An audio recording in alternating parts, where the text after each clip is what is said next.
কত বড় মাছ ভাই দেখছেন? কত বড় বিশাল মাছ! মানে একটা ড্রামের মধ্যে একদম ভর্তি তেলের মধ্যে মাছটাকে মসলা-টসলা সবকিছু মাখিয়ে মানে এইটাকে ফ্রাই করবে। মানে দেখতে লোভনীয় মনে হচ্ছে, তাই না? জানি না এই মাছটা এত বড় বিশাল মাছ জীবনে খাওয়া হয়নি, টু বি অনেস্ট।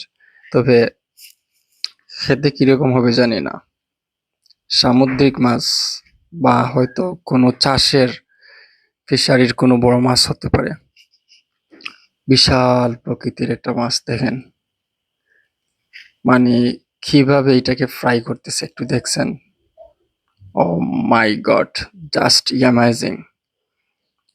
মানে এই ভিডিওটা যদি আপনাদের কাছে ভালো লেগে থাকে তাহলে সাবস্ক্রাইব করবেন এবং ভিডিওটা শেয়ার দিয়ে দিবেন। অসাধারণ ছিল ভিডিওটা।